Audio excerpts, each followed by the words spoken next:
Hello and welcome to the Amateur Austenite. My name is Frances Duncan. I am an author and the founder of the Jane Austen Society of New Zealand.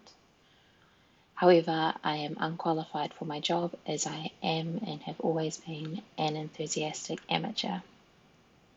Today we are going to be discussing Chapter 8 of Pride and Prejudice by Jane Austen. In Chapter 8, Lizzie and Jane stay at Netherfield and the Bingley sisters are catty. A theme that I thought appeared in this chapter of the novel is the education of women. This is where Elizabeth, Miss Bingley, and Mr. Darcy have that conversation about an accomplished woman.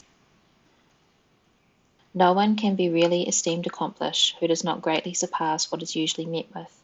A woman must have a thorough knowledge of music, singing, drawing, dancing, and the modern languages.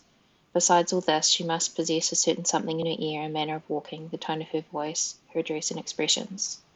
This is Miss Bingley.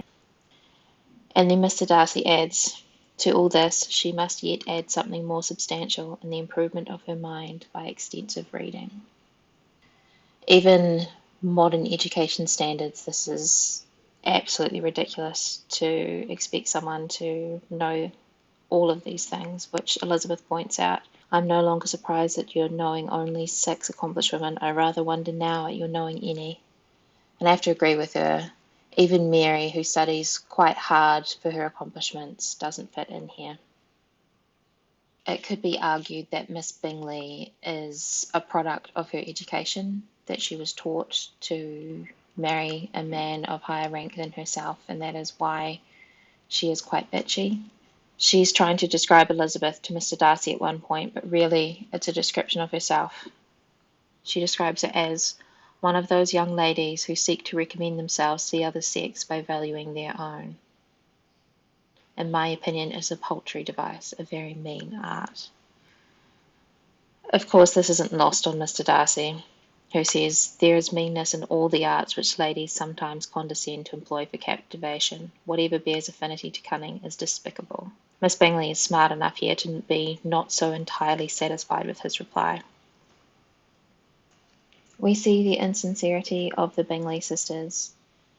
On hearing how sick Jane was, they repeated 3 or 4 times how much they were grieved, how excessively they disliked being ill themselves, and then they thought no more of the matter, which their indifference towards Jane when not immediately before them restored Elizabeth to the enjoyment of her original dislike of them. And then at the end of the chapter, that's at the very start, when Elizabeth says that Jane has got worse, Bingley was quite uncomfortable. Her sisters declared that they were miserable, but then they go on to have duets after supper and don't seem to think about it very much. Bingley seems to be the one who's only really affected and actually cares about Jane and Elizabeth. The others are a bit selfish. You've got to feel for Elizabeth being stuck in this house. She goes downstairs to see their family in the drawing room when it appeared to her rather right than pleasant. She feels that she still has to follow society's rules, even though she is there to look after her ill sister, not to socialise. There is a lovely description of Mr. Hurst here. Elizabeth sat next to him. He was an indolent man who lived only to eat, drink, and play at cards, who, when he found her to prefer a plain dish to ragout, had nothing to say to her, which is just kind of adorable. He is who he is, and he doesn't apologize for that.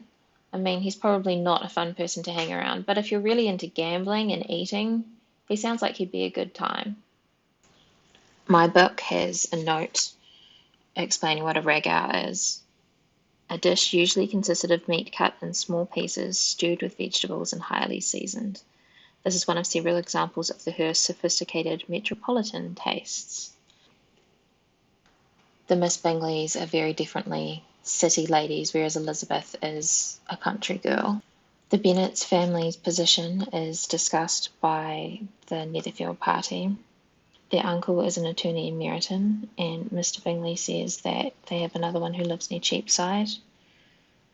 And Bingley says if they had uncles enough to fill all Cheapside, it would not make them one jot less agreeable. And Darcy points out the quite obvious thing that he's ignoring. Must very materially lessen their chance of marrying men of any consideration in the world. Although the Bennets themselves are not middle class, which so often gets misconstrued that they are, which bugs me a lot, you can tell. They have relations who are middle class, which does drag them down, whereas Darcy is a member of the landed gentry, but his family are members of the landed aristocracy, so they're one step above. So his family is sort of the upper class, and you could say that Elizabeth's family is heading towards the lower end of the upper class because they have relations who are in trade. And it's an amusing conversation to have with the Bingleys because their money is made via trade. Just because they no longer are in trade and are living off the proceeds of trade still, though. They are not landed gentry, and there are some people that would look down on that. It's interesting for Darcy to be a snob about this, considering that he does want Bingley to marry his sister. Not that we find that out until much later in the book. They also discuss again the possibility of Charles building a house and becoming landed. But because he's not really set on the idea of it and his easy temper, we don't know whether that will actually happen. Or we do know in this book at the end he purchases a property not too far from Pemberley. He's just so lovely, really. He says how young ladies can have patience to be so very accomplished as they all are. I scarcely know anyone who cannot do this, and I'm sure I've never heard a young lady spoken of for the first time without being informed that she was very accomplished. I think we'll find Elizabeth isn't terribly accomplished. She can play the piano, but not terribly well. But she has such a lovely personality that it really overrides all of that sort of thing. And that is my summary of Chapter 8 of Pride and Prejudice by Jane Austen. My name is Frances Duncan. You can find me at francesduncanwrites.com and on Twitter at Frances_Duncan. Thank you for listening, and I wish you happy reading.